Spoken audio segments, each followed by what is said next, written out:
banyak orang Islam yang mengharamkan ilmu tasawuf. Ya, saya tidak mau berbantah, oke? Karena saya ini orang yang berpaham pluralisme, artinya siap berbeda pendapat dengan siapapun, yang penting kita usah bertengkar. Kenapa diharamkan? Karena dalam persepsinya kehidupan bertasawuf itu kehidupan kumuh, kehidupan yang miskin, yang fatalistik, tidak punya gairah semangat, semuanya terserah Allah. Ya, kalau kita melihatnya begitu, ya saya setuju. Kalau begitu saya juga sama mengharamkan juga kalau begitu mah, ya kan?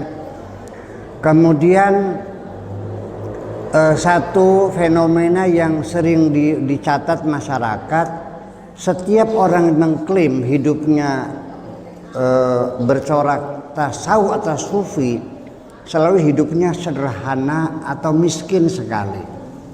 Saya kira semacam itu. Nah, saya ingin menjelaskan tasawuf yang dalam pikiran saya seperti ini.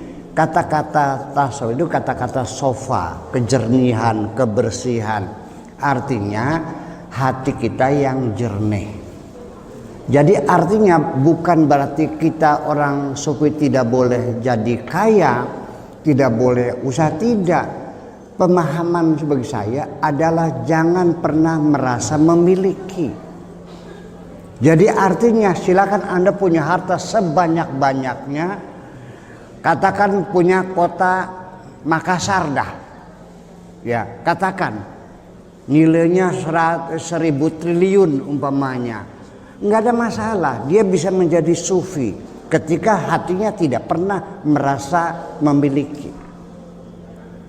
Di mana bedanya orang yang sufi dengan orang yang tidak sufi? Sekarang saya mau nanya kepada ibu-ibu sekalian. Ketika mobilnya hilang, kecewa enggak, Bu? Kecewa. Ketika suaminya berselingkuh, kecewa enggak?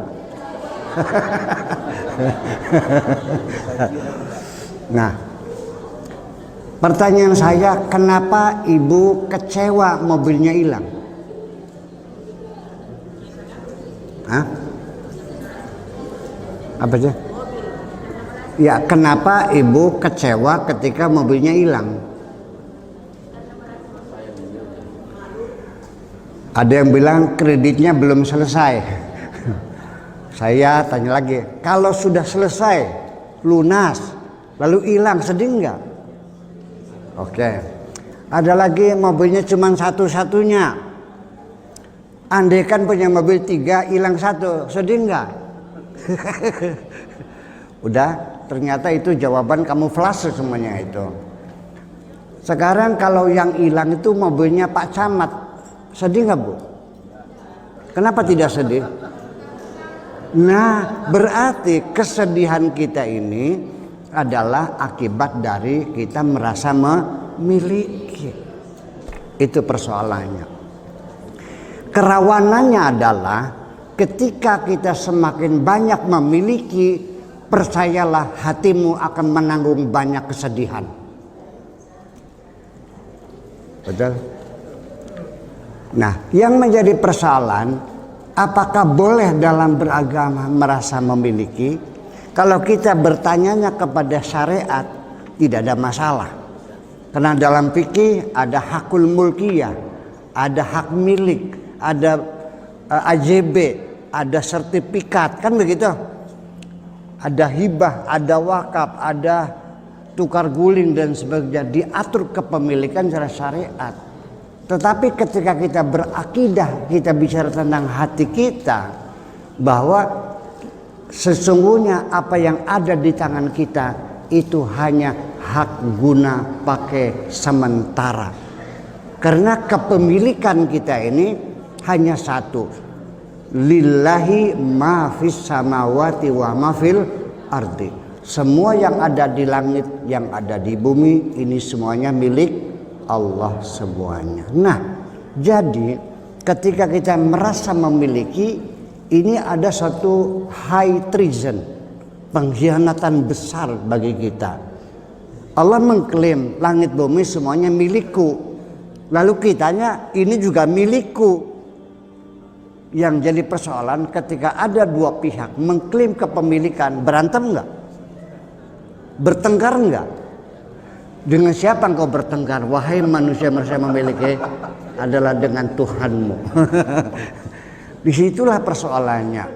Jadi tasawuf itu bukan hidup miskin, tetapi hidup yang nyaman, yang tidak lagi pernah sedih, tidak pernah kecewa, tidak pernah takut. Inna awliya Allah la khaufun alaihim wa lahum yahzanun. Jadi kembali lagi pemahaman tasawuf itu diharamkan. Saya setuju kalau Anda memahaminya tasawuf hidup melarat, hidup miskin dengan malas dan tidak usaha. Betul, saya juga setuju. Tapi kalau kita ingin membangun kedamaian di hati, membangun kebahagiaan yang sejati, lalu diharamkan, saya siap bertempur dengan Anda. Begitu aja sebenarnya. Iya, semua orang pengen.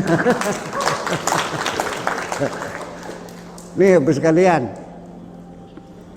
bahwa kita harus menyadari bahwa ketika kita merasa memiliki, akan menjadi persoalan besar bagi kehidupan kita ini. Mobil hilang, sedih. Anak kesayangan mati, nangis. Suami selingkuh, geramnya bukan main. Jadi kesimpulannya, semakin engkau memiliki banyak kekayaan, siap-siap Anda bersedih hati lebih banyak. Di dunia ini ada orang, ini tokoh legendaris bagi saya, namanya Bitarmi.